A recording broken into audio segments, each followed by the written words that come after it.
Rebecca, if you didn't already have such a good job, you should run for president. Man, that was incredible. And I'm supposed to be the Martin Luther King person, but I might have to give up my job. Well, thank you all for coming here to sunny, tropical Boston, Massachusetts. We welcome you with our delightful weather. Apologies seriously to anyone, this is the first time you've been here. You know, try to keep it to yourself and have people come in the summer. Before I begin, I just want to thank Jennifer Harris and the team at the Hewlett Foundation for their support, the folks at the Ash Center, and of course, a round of applause for our fearless leader, Danielle Allen, and the extraordinary team at the Allen Lab, without whom none of this would be possible. I was blown away yesterday, and you all have the extraordinary task of making it worth everybody waking up this morning and getting out of that warm bed. But I think we've got the right team for the job. So I'm going to introduce our panelists, and we'll go into discussion for a bit of time, and then we'll have these questions come in on Slido. So if you have not signed into your Slido, please do that and submit your questions. They'll show up to me here, and I'll try to weave them in to the conversation. So starting from my immediate left, we have Felicia Wong, who is the principal of the Roosevelt Institute. And I'll have you check your programs for full bios. I'll just do titles. Then we have Gordon Hanson, who is the Peter Wertheim Professor in Urban Policy at the Harvard Kennedy School, followed by Gerard Robinson, who is the Professor of Practice in Public Policy and Law at the University of Virginia. And last but certainly not least, we have Erica Smiley, the Executive Director of Jobs with Justice. And for those of you who didn't catch it, I'm Brandon Terry. I teach here in African and African American Studies and Social Studies, and I'm honored to be here with you all today. So I thought I'd start off with a question that would allow our panelists to share some of their work, introduce their broad concerns with the topic, which covers an extraordinary amount of things. Our topic is the applications of a new paradigm: housing, health, education, and jobs. Before we get into the arguing and fighting and disagreeing, which inevitably comes from these difficult themes. But our charge in the broader conference, as Danielle laid out so beautifully yesterday, is to think through the future of political economy and address the deep structural challenges in our economy, our politics, and society by debating seriously new paradigms and ideas, new policies, new strategies. And our panel, which focuses on applications in housing and health and education and jobs, sits at an important node in the ongoing debate. These are often the goods through which economic crises are experienced and understood by ordinary people, right? So when Rebecca talked about trying to connect to the experiences of ordinary people, these are the domains in which people experience these big macro social, macroeconomic dislocations we're talking about. And they're also the sites where people seem most clearly in conflict over who deserves what and what do we owe one another. But these domains also appear to be sites where experimentation and contestation are generating new ways of thinking about our future terms of association and transforming the significance and nature of the goods themselves for the 21st century, the meaning of housing, the meaning of a good job, the meaning of education, as those of you who teach here know, it's being transformed every day. So I'd like all of you to begin with maybe 4 to 5 minutes by sharing what you think is the most daunting challenge in your area of expertise and naming the most urgent question you think it raises for the broader challenge of politics and political economy that we've been set to discuss. So please, Felicia. Thank you so much, Brandon. What a great setup. And I just echo your thanks to everybody in this room and, of course, to Danielle. Our most daunting challenge, I believe, is developing a vision of what we are actually for, what we are actually affirmatively for after neoliberalism. So, as you heard from Jen Harris yesterday, and I'm sure you'll hear from many others, including people on the panel today, many of us are actually pretty good at policy. Rebecca said this too. Yes, there are a number of big problems we don't know how to solve, including the problems of AI, which I know we talked about yesterday. But directionally, starting in about 2020, 2021, we did help break that old paradigm, that old neoliberal paradigm from a policy perspective, right? Jen talked yesterday about the fact that we actually figured out how to strengthen the labor market in the United States in the wake of the COVID recession.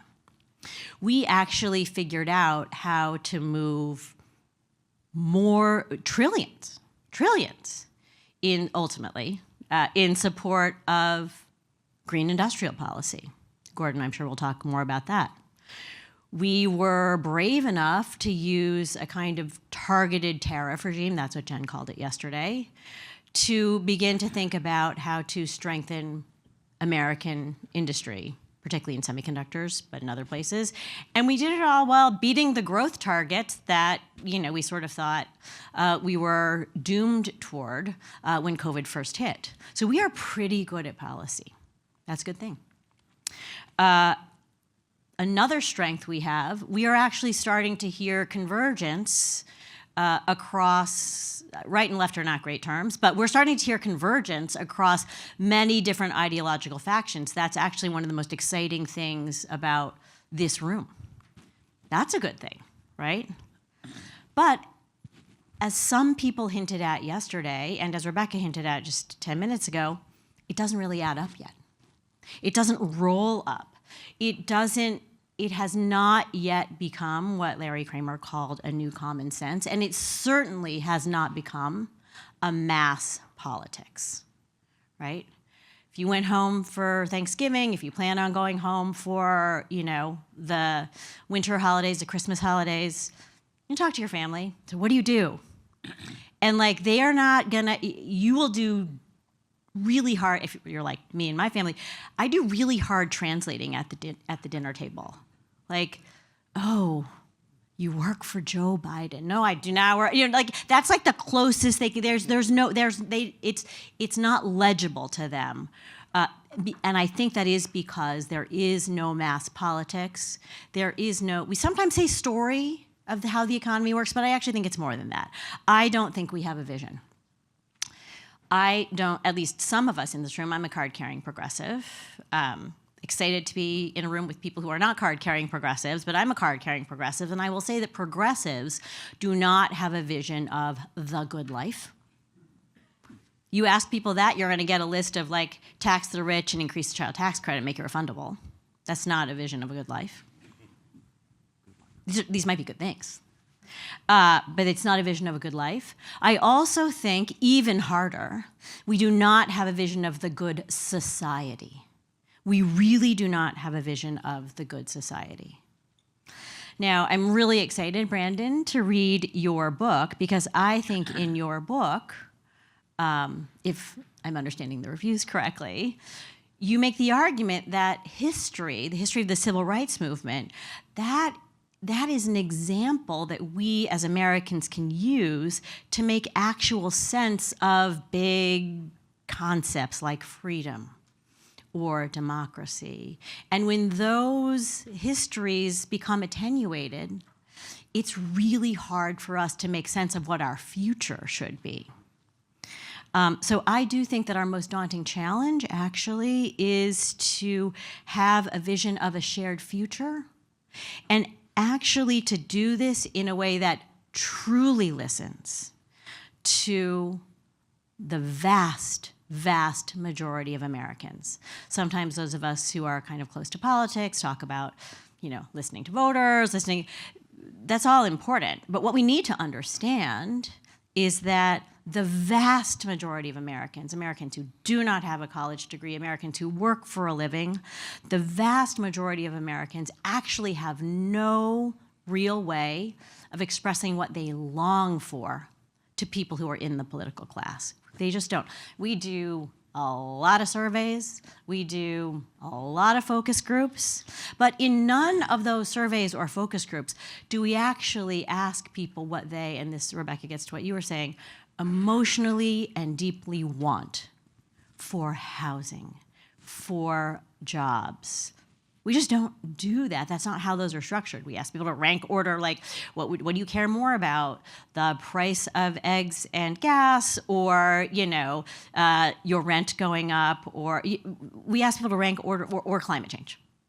We don't actually ask people what they want. And I do believe there are ways we can start getting there, but first we have to recognize that this is a problem. Last thing I'll say is that I'm an exiled California. I've been exiled to New York City, apparently. So I followed the Mamdani campaign very closely. Was really excited about it. And a lot of people will say, well, Mamdani did well because he focused on affordability. He got the issue right. Maybe. But I think Mamdani did two things really well. First of all, when he was negative in the polls, when he had no name recognition, when he was just some guy who could stand on a street corner with a big giant sign, he just talked to people, right? He just talked to people, and they would tell him things because, again, they didn't know he was running for mayor. He was just some weird guy on the streets of New York asking them what they thought. So he was a really good listener early on in his campaign. And then the second thing he did that I think is so remarkable and speaks to a generational political talent, he ended up with a tagline for his campaign that was, "A city we can all afford." Now, when I talk to my friends in Washington, they're like, see, he got affordability, good on him. But that's not what I think that tagline says. I think he starts with a city, which is a vision of a shared community. We all. And so then by the time you get to afford at the end of that sentence, I'm envisioning a city where all of us, and then of course he, name checks many people from all parts of the world, people from Nairobi, people from Bangladesh, he does that extremely well. But he's imagining a city where those people can enjoy their lives and enjoy collective life. And so, yeah, he got to affordability, but he also got to a vision.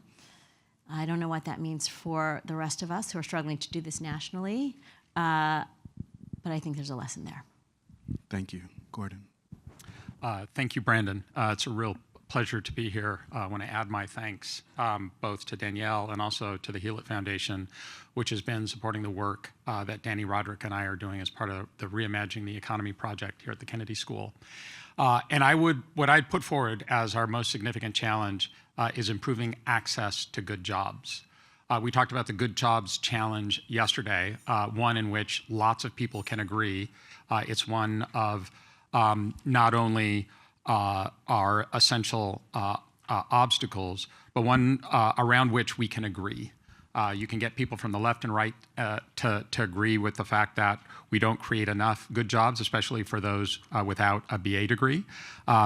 And that the kind of first sets of policies we would think about to try and achieve that, improving career and technical education, making it, expanding housing in the location of places where those jobs tend to abound, are ones in which aren't going to invite lots of political opposition.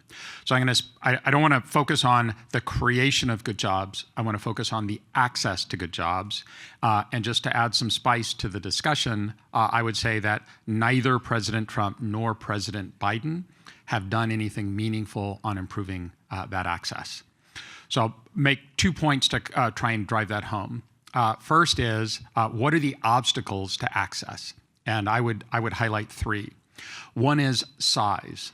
The distinguishing feature of modern economies is the strong skewness of the distribution of the size of places. At any moment in time, modern economies are characterized by a small number of big cities, that's where all the stuff happens, and a large number of small places. The bigness of places derives in part because innovation likes to happen near itself. And you look at who are the superstar cities at any moment in time today, 50 years ago, 100 years ago, they were the places where that were at the frontier of innovation. There's not a lot we can do about that. That's just the way modern economies work.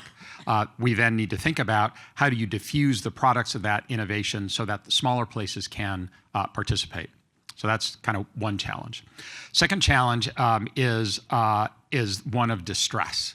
Over the past 4 decades, we've seen a number of major economic disruptions, which have destroyed lots of good jobs, particularly in manufacturing, and now spreading to the energy transition. And in the aftermath of the destruction of those good jobs, places have had a very hard time finding the new thing that they're going to be about.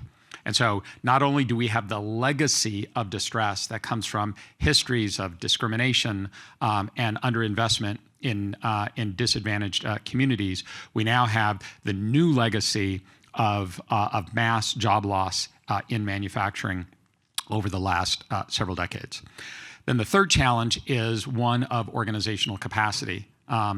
And this has been kind of one of the most surprising things to an economist, okay? So what do economists do? They go out and surprise themselves about how the world works, where other disciplines have figured this out decades before us. So part of my surprise in the work that we've been doing on place-based policy and regional economic distress is the importance of organizational capital in righting the ship. So what is organizational capital? It's the collection of people and institutions that allow you to plan, orchestrate, navigate this process of going from doing the old thing that your place was about to doing the new thing that your place is about. The way the U.S. works, which remains endearingly Tocquevillian, is that it's not the federal, state, or local governments that do this. They're nonprofit actors, they're public-private partnerships, sometimes they're single individuals who are the ones that do the coalescing. And that organizational capital is highly unevenly distributed, and without the right local actors, you can't get in line for federal money. So those are our challenges. What are our options in terms of what we can do about it? Let market forces work. The neoliberal solution, what does that really mean? It means migration. And migration will help reallocate people towards opportunity, but it takes a minimum of a generation to do so. And so what happens, you've got a generation that is stuck where they are, and there's going to be then the legacy of that disadvantage that we've baked in. Second option is to invest in people via social insurance, employment insurance, earned income tax credit, food stamps, all sorts of things that the modern social safety net provides. None of those are about improving access to good jobs. They're just about kind of providing income support for the short term. And then the third option is to invest in places to improve economic opportunity where people are. So what is President Trump's answer to this? Tariffs. It's actually, you don't need to know what the question was, because we know that the answer is tariffs. And what have tariffs done? Tariffs have not reallocated economic activity towards places that are distressed, towards places that are small and disadvantaged, and has really not connected at all to local economies. But I would argue the Biden administration has a poor record on this too. Because what was the primary mistake of the Biden administration? It was trying to hit too many targets with individual policies. And so we're going to solve climate change, we're going to take on China, we're going to improve women and minority entrepreneurship, and we're going to handle economic distress. And that's just very hard to do. And as a consequence, the places that had inherited disadvantage did not receive a disproportionate share of money. Some of them got money as part of Build Back Better, Recompete, and other stuff that became pilot entities. But those were demonstration projects, not long-lasting investments in places. So now, as we think about what that new paradigm looks like, it needs to be a strategy for not just thinking about how we increase the number of good jobs nationally, and I heartily agree with what Danny Roderick said yesterday, that don't think about manufacturing. It's rounding error when it comes to its ability to generate new jobs. But then we also have to think about how we improve that access. Final word, since we started with Dr. King, this was something that Dr. King recognized towards the end of his life. And as a precursor to his transition towards thinking about the economic challenges that we're saddling, in particular, folks, both Black communities in northern urban America and in rural southern communities, he identified a problem that the Kerner Commission at the same time also flagged as the source of social unrest that led to mass rioting between 1965 and 1967. If you read the Kerner Commission today, it would feel like a speaker who would be coming after this session, prescient, on the moment, a set of recommendations that are still sitting there for now, pushing on 60 years. Gerard, please. Thank you. So to keep with the King theme, I want to dedicate my presentation today to Dr. Charles Willey, who was actually a classmate of Dr. King at Morehouse College. He was a professor at the Harvard Graduate School of Education, one of my professors. And he's someone who took the idea of research and made it real through policy, practice, and purpose, working with school systems in Boston and Cambridge and also scholars in South Africa. So, Brandon, to your question, what do I think is the biggest challenge as relates to education in the United States? And I think it's we lack a coherent philosophical understanding of the role of education in a democratic society. Now, when you think about it, liberalism gave us traditional public education. Neoliberalism gave us public charter schools. Neoconservatism gave us private school choice, and MAGA gave us departmental abolition. And all of this in 40 years. And so what I think we should do is go back to founding principles to get an idea and to recognize that we, in fact, have a philosophical grounding on the purpose of education. So I'm going to take a page from Danielle yesterday, who talked about the general purpose, and she referenced the Constitution. Now, I'm not going to give you my quote in Latin, and my pig Latin's not that great either, so I'll leave that out. Religion, morality, and knowledge being necessary to good government and to the happiness of mankind, schools and the means of education shall forever be encouraged. Now, I think that's one of the most important, profound public policy pronouncements in American history. And as a student, I didn't know anything about it. It's because it appears in the 1787 Northwest Ordinance. And why is that important? At the same time, the founding generation in Philadelphia wrestled with the Articles of Confederation, decided to ditch it to create a constitution. And yes, we know the word constitution does not appear anywhere in the Constitution. But another generation of founders in New York actually said that if you want good government and if you want happiness, schools and the means of education shall forever be encouraged. And so that is the philosophy that I used to talk about education today. Now, when you think about it, let's look at the moment we're in. We're in Boston right now trying to figure out how to make education work. What's a good paradigm? K-12 and higher ed. In Washington, D.C. right now, there are people who want to abolish the Federal Department of Education. Now, why is that important? Imagine me talking to some of my students, most of them who belong to, well, some of them are actually a millennial or Gen Z. Now, why does that matter? The millennial generation, according to the U.S. Census, is the largest generation living right now in the United States. In fact, in 2020, they surpassed the baby boomers as the largest generation living in the United States. Why is that important? Because the millennials in particular are the first generation of Americans to grow up with a Federal Department of Education. And so when the idea was broached last year, they were going to close the Department of Ed, I had really interesting conversations with students on both the left and the right. As someone said yesterday, just because you know someone's political affiliation in no way means you know their politics. So I had students on the left who said, sure, we should keep a Department of Education. I had students on the left who said we should get rid of it. And I said, why? They said, because I have a State Department of Education. I had people on the right who said, of course we should get rid of the Department of Education. Reagan was right in the 1980s when he wanted to get rid of it. And yet I have conservatives who say education is a national issue, independent of a federal issue, and so we should keep it. But you know, the one thing that they all raised, which I found pretty interesting and yet hopeful, they all for the first time raised the question, so what's the purpose of education in the first place? I said, well, what do you think it is? They said, to get a job. I said, okay. What's the purpose of education? To feed my family. What's the purpose? To think better, maybe to be Buddha and to sit under a Bodhi tree for enlightenment. Whatever you choose, there was always an end goal.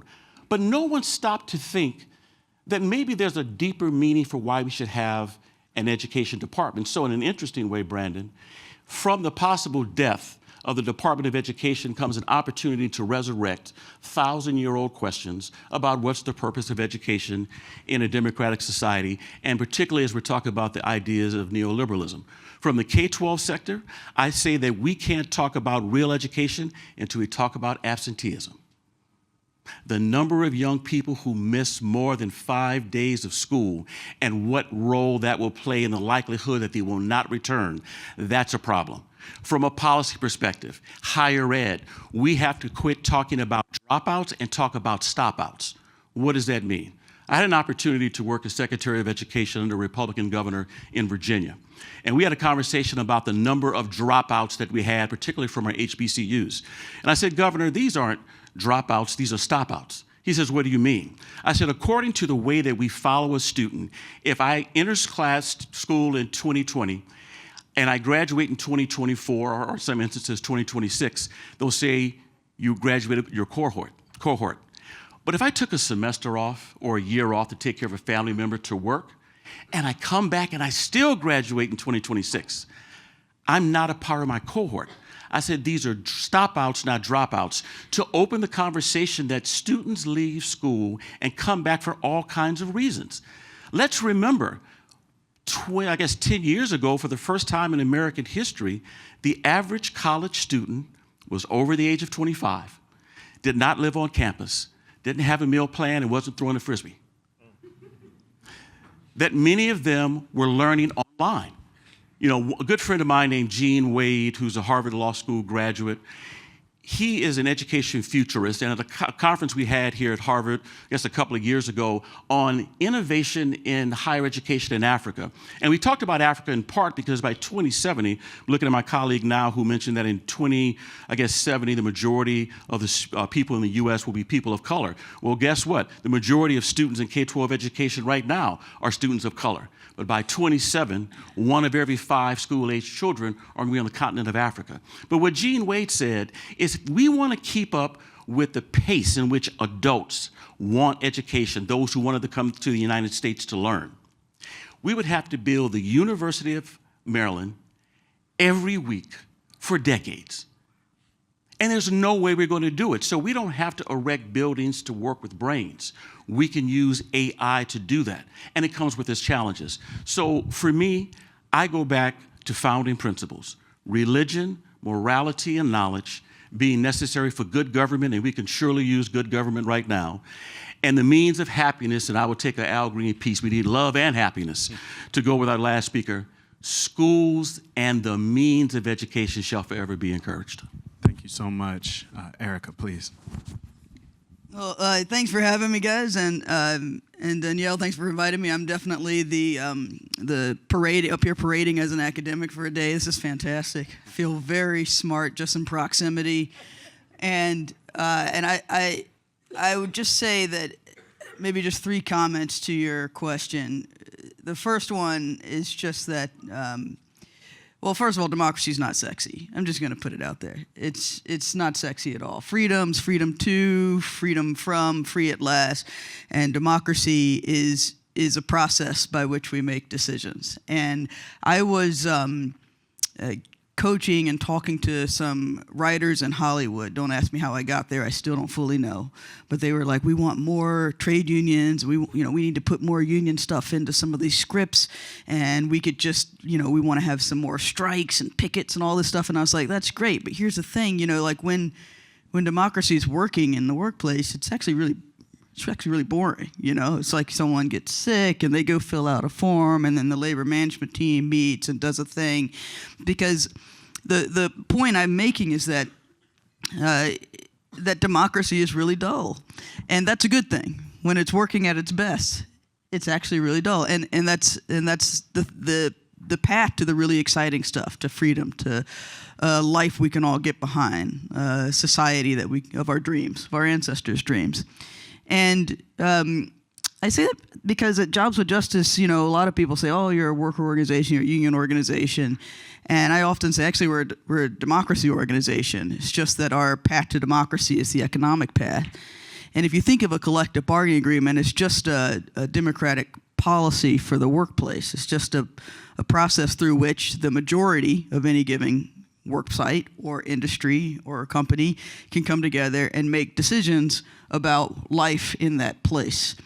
And that's a democracy question. That's not simply just a workers' rights question. That's a question of what does it mean for all of us to have self-determination and design what we do here, how we benefit, how we sacrifice, all of those things. And so the fight for democracy, I think one of our biggest problems in this country is recognizing that the fight for democracy isn't simply something that's happening in the streets or in the Beltway of Washington, but is actually something that is alive and well on the shop floor every day throughout the country. There are constantly, if not in some of the best work sites, there are constantly places and containers for working people to consult, confer, and make decisions about different policies. And in the places where that isn't the case, where there isn't a union or some form of labor management organization, which is the bulk of the country, just to be transparent, there are people contesting for it, contesting for the ability to set terms around safety, contesting for the ability to set terms around whether or not there's a prayer space in the work site, or contesting for the ability to set terms around wages, or even just basic pregnancy accommodation, as we're working on with Amazon workers right now. And so democracy, the fight for democracy is alive and well and is raging in what I would consider one of the frontline battlefields, which is the shop floor. And this is not new. This has actually been the case for a very long time. Working people have always tried to contest for the ability to make decisions in their economic lives, in the place where the majority of us actually spend the bulk of our time, which is at work. And in that lens, again, getting back to your question of the mistake, we ignore that to our peril.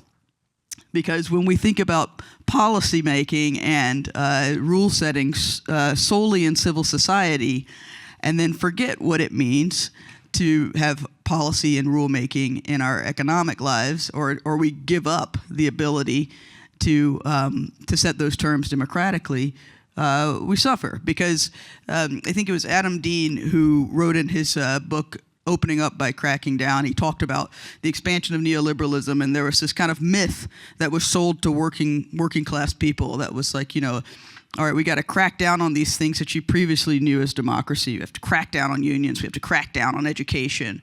We have to crack down on institutions of civil society in order to open up trade. And then they told us the big lie, that was democracy. And so when working people were screwed under some of these policies, not only were they mad at neoliberalism and trade and all these things, but they thought that what had actually screwed them was democracy. Well, that's messed up, because it was actually the opposite of democracy that screwed them. It was actually this notion that the economic well-being of an elite class was, if they were doing okay, we were all doing okay, and then that's democracy. But that's not democracy. That's quite the opposite. And so without acknowledging that the fight for democracy has, at the very least, an equal, if not even more pronounced economic arm, that the battlefield in our work sites and in our industries and in our economic life is just as important as what it might mean to vote once a year, then if we don't acknowledge that, then we're going to continuously be in this kind of situation and perhaps get worse, because democracy has at least two sides of the coin with economic and political and civil society. And if you go into Gramscian, you're also talking about civil society, right? Like these are the things that make up democracy. The last point that I'll make in terms of what's really, what we're getting wrong or what we need to be thinking more about is this question of winners and losers, which, I think that I don't know if I identify as progressive or just flat out leftist. I don't know where I am in this conference. You know, I have to talk to some of you and we'll find out where I sit on the spectrum.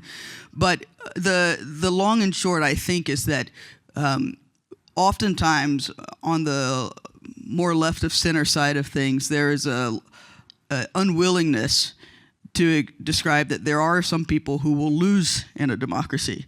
And it's not a lot of people, to be fair. It's very tiny. It's like maybe 0.01% of people who are currently see democracy as a threat to their ability to exploit the many for the few, a threat to their kind of individual liberty to make a lot of money at any given time off of the rest of us, regardless of where we sit on the political sphere.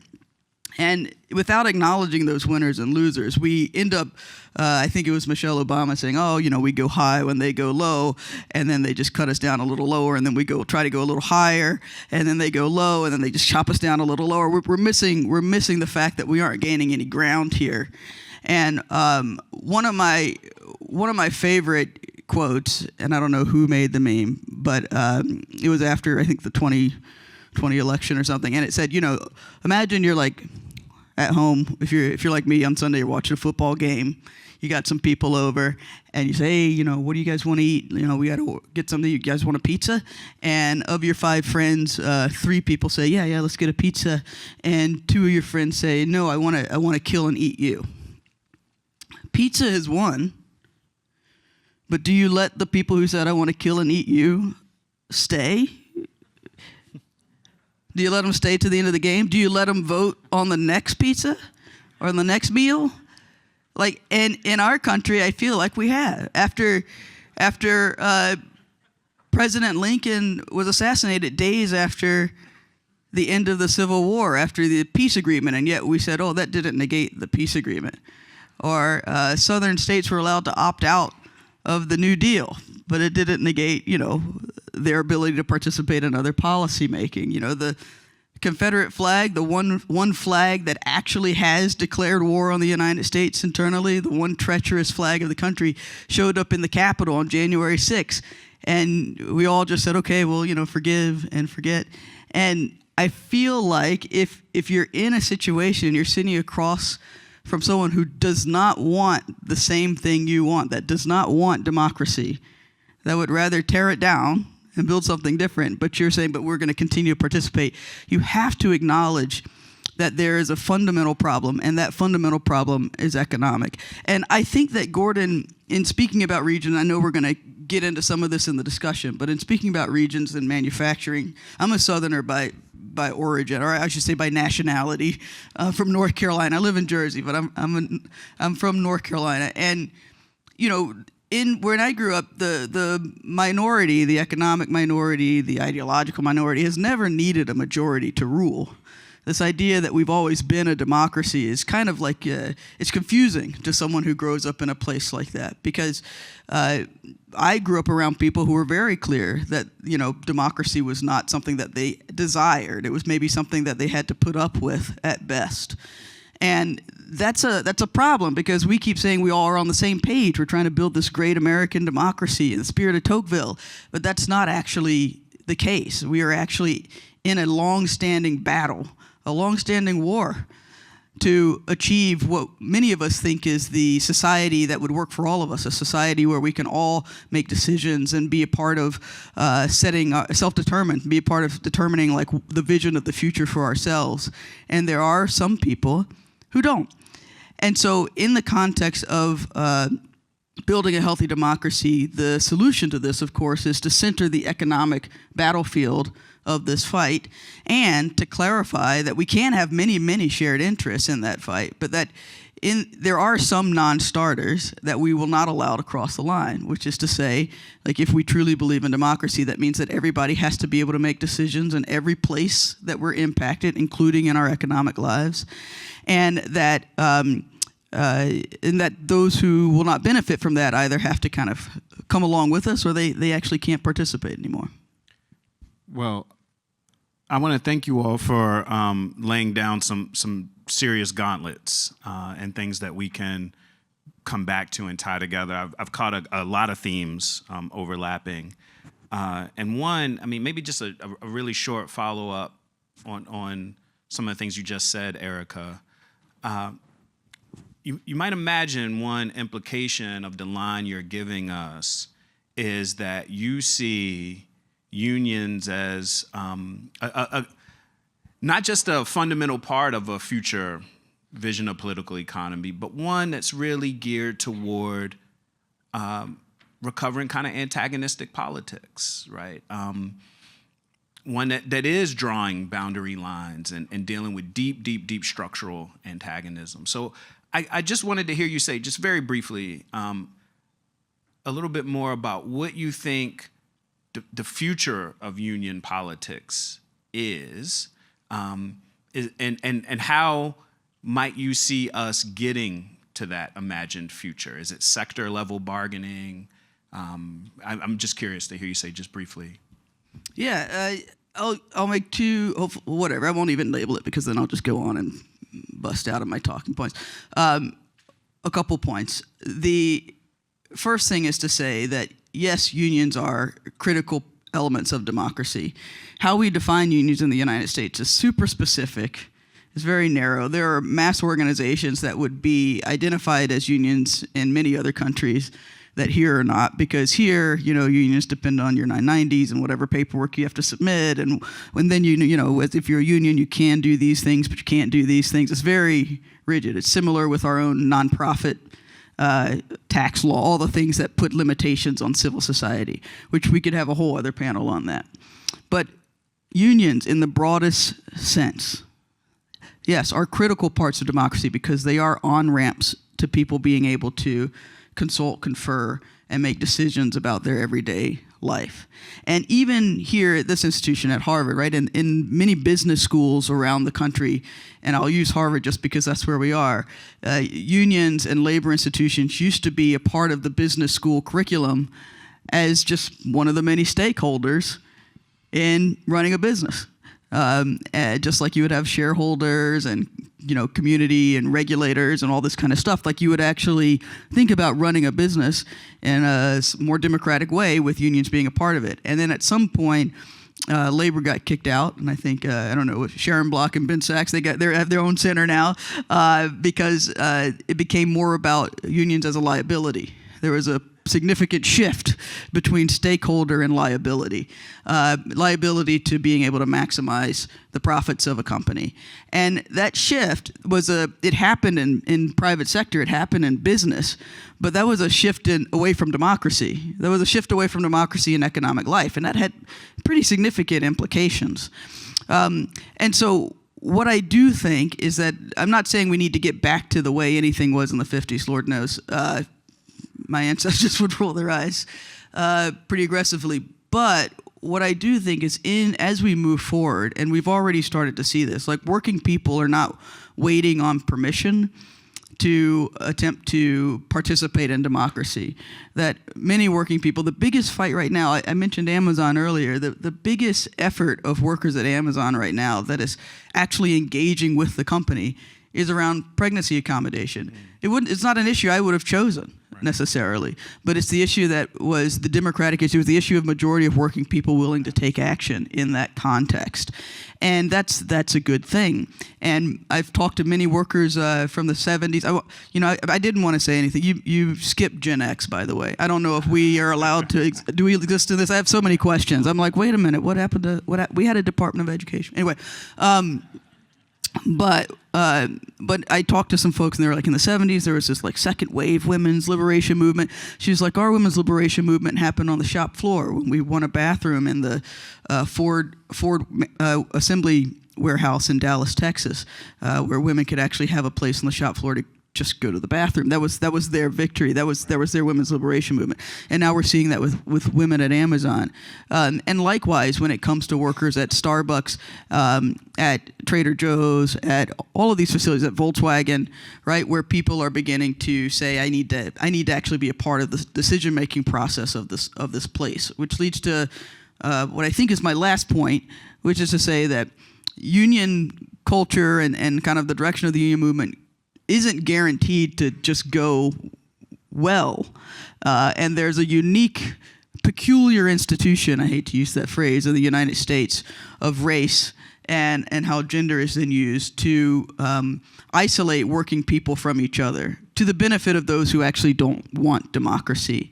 And this is actually critical because in the context of populist movements, there can be a populist movement that very much is everybody in and we all need to have a say. That's a democracy populist movement.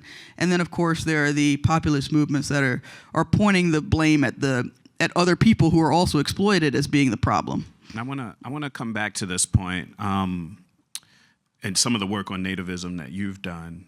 But let me ask Gerard really quickly on this question, because coming out of the education space, I think there is a concern, a line that has become more and more prominent, particularly in the wake of COVID, that if you look at the school systems, we're a wreck. Learning loss after COVID, schools were shut down too long, many people think. You have debates over the persistence of the achievement gap and whether all of the interest in DEI work was evasive of some of the scale of that gap. You've got mental health crises showing up in the classroom, and many people point the blame or a significant amount of the blame at teachers' unions for that problem. So I am curious, given your work in the education space, what you see as the role of unions in a future political economy, particularly public sector unions. COVID didn't result in lost learning. What COVID did was expose learners who were lost before COVID. Students didn't suddenly become illiterate in 14 months. Those challenges existed a long time.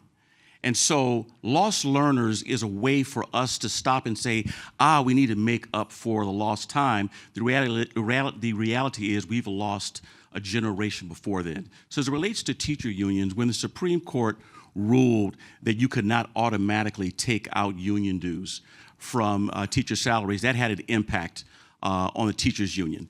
Teachers unions have played a really big role in, for example, supporting the idea that schools should open sooner. Let's take a look at Virginia, where I am. We were the second state to close. There are debates over whether we opened up too late. Teacher unions matter because there are people who want to come together in a sense of belonging, not just for rights. In Virginia, if you're a member of the Virginia Education Association, you're a teacher, you're a librarian, you're a bus driver. And we often forget that teacher union groups and states inculcate a number of people who are beyond that. I think where it becomes really interesting is the fact that if you look from, 1990 to approximately 2016, the teacher unions gave more money to federal PACs than Bank of America and Merrill Lynch combined. And so when we talk about union power, there's a money dynamic that's involved that we often overlook. So for me, it's not, do teacher unions matter or not? The question is, what can we do to support teachers to work with students in states with or without unions? And can I just add to that, in West Virginia, where in 2018 you had the teacher walkouts, where they were a union, but they weren't necessarily officially a union because it's illegal in the state. But in fact, every 50 state in that county, starting with the 3 reddest counties at the bottom politically, walked out. They were the first to walk out in solidarity, both not only with each other, but with their students. And in that state, you have a place where the teachers union is the thing that actually checks on some of the students who are missing. I remember one teacher, Amy, told me they had a whole system where the ENT would ring the teachers union once a day to put flags on different children who had had incidents the night before, where maybe a parent was taken away, or there was because there's an opioid crisis, right? There was an overdose. So this idea again that when it's working and when it's powerful, the things that it's doing are things that are actually holding society together and holding children together in a way that has almost little to do with what we might see in TV. Felicia, one of the things that's come up in various parts of the conversation has been the question of racial inequality, racial disparity, legacies of racial discrimination. And you've written extensively on this question, and I'm curious because again, it's a sort of future-oriented charge that we have today, and I'm curious as to whether you see the vocabulary of racial disparity, disparate impact, politics of identity as exhausting itself, that maybe it was useful to diagnose some of the dilemmas of the neoliberal era, but it's a vocabulary that can't do the galvanizing work or critical work in this moment that it may have once done. I'm curious as to whether you think we're in a paradigm shift that includes that, or that we need new languages or new vocabularies, new ways of talking about these questions which you've committed so much of your thinking to. So I continue to think that race and identity, the kinds of identities that are foisted upon us and that we embrace, which are often racial, not always, but often, it is extraordinarily important. And we often risk, especially in moments of backlash, we are living through a moment of backlash in case anyone was confused about that. In moments of backlash, we under-attend to issues of race. We just don't talk about race. We do that at our peril, right? We ignore race at our peril. But I don't know that we have gotten race either in policy or in language or in cultural terms right. I don't think we've gotten it right. I mean, I think it's fairly obvious that we haven't gotten it right over the last 10 or 20 years. I do think that you cannot think about decommodification, which Yochai talked about yesterday. You absolutely cannot think about decommodification in this country without understanding the racialized nature of commodification. So we have to, if we're going to do a class project, if we're going to do a political economy project, we must attend to race.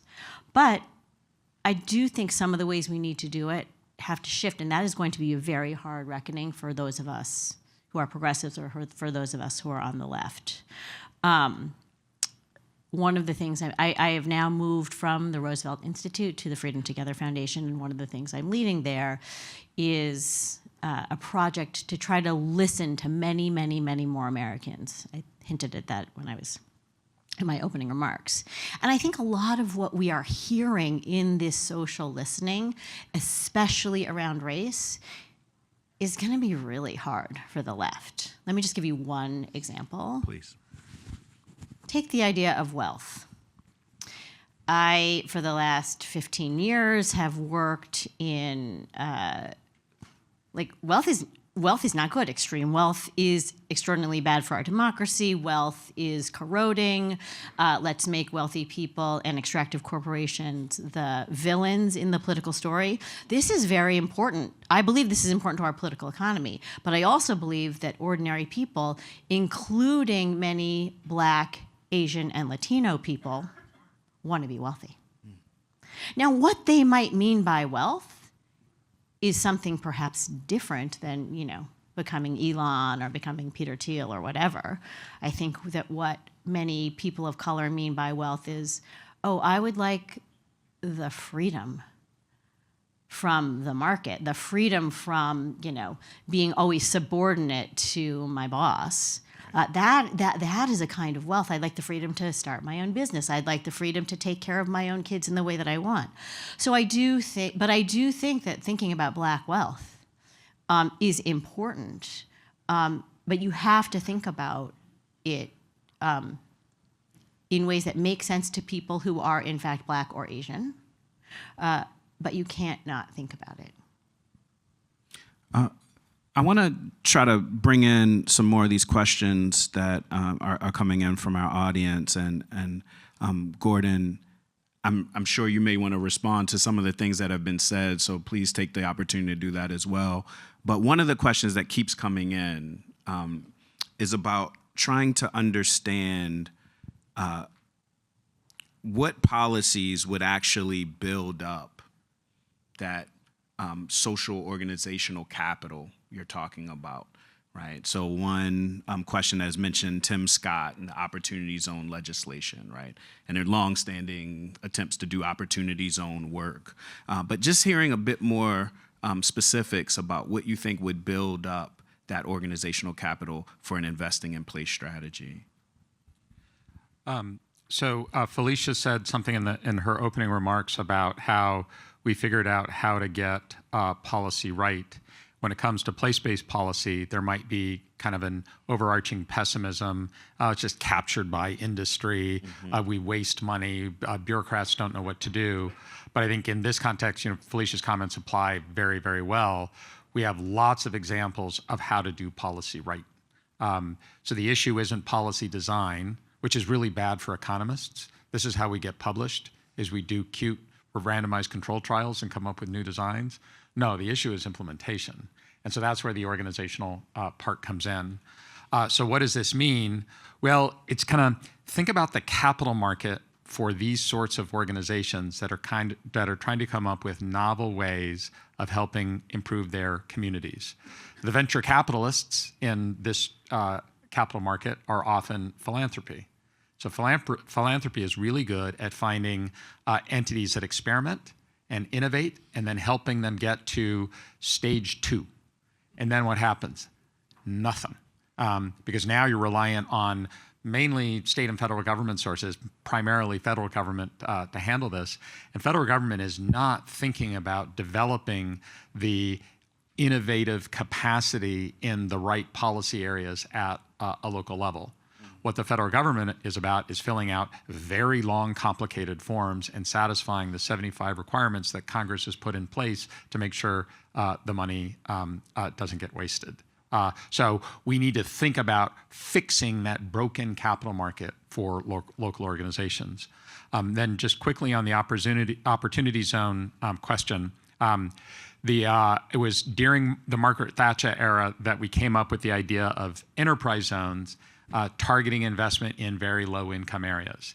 And what we have in what we've realized in as we've implemented these policies over time is that there's a way to do it right. There's a way to do it wrong too. The California Competes tax credit is the way to do it right. The problem with where it gets done wrong is you don't hold firms accountable for what they promise to do, and you don't select places where the social return on that investment is high.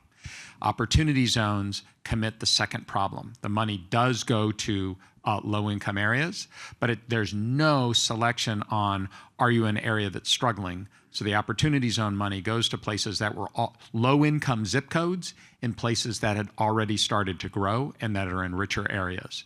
And just to be ecumenical in my criticism, Bill Clinton's new market tax credit has the same default. It's tragic in the Clinton case because the pilot for this, empowerment zones, worked. They worked like the California Compete tax credit. But when we then institutionalized that policy, it stopped working. Can I just add one quick thing to this, which is I completely agree with you on the things that between 2021 and 2024 we got wrong on place-based, including the lack of focus. We really tried to do too many things in too many places, and therefore did too little overall. So I agree with that. Please, Gerard. There's an opportunity zone in Milwaukee where there's the creation of the Howard Fuller Academy. He's the former superintendent of schools. I had a chance to go to the opening. In the absence of having an opportunity zone, there are a segment of donors who never would have invested in that part of town, who are not only investing, but they're opening up some economic opportunities. But secondly, it's making people in the community say, what can I do to wrap my arms around? So for education, I'm seeing some interesting things pop up. We're almost out of time, and so I just want to have you all close briefly with maybe one of the questions that keeps coming up is that, Erica in particular, I think you said some provocative things about democratic values and social conflict. And I think the theme of the conference thus far, particularly yesterday, was that there's a lot of deep consensus, and if we can speak to values and we can find really effective policies, we're going to galvanize a lot of agreement. But there's deep disagreement too and deep conflict, and how to manage that is one of the paramount questions of democracy. So maybe just giving you guys a last chance to wrap up, maybe speak to a little bit about what role you see the value or practice of democracy playing in your particular area of concern for a future paradigm of political economy. And maybe Erica, you start, and then we'll go the other way. Sure. Yeah. I mean, so democracy again is at the foundation of workers being able to essentially democratize our economic and employment lives. And I think that, I couldn't agree with Gordon more on many of the questions of, we know the policies, it's really about the implementation. And part of what happens in the economic implementation in any industry or marketplace or zone is that it's not democratic. It's not including the voice of many of the people who are actually supposed to be doing the thing or doing the job or doing the assembling.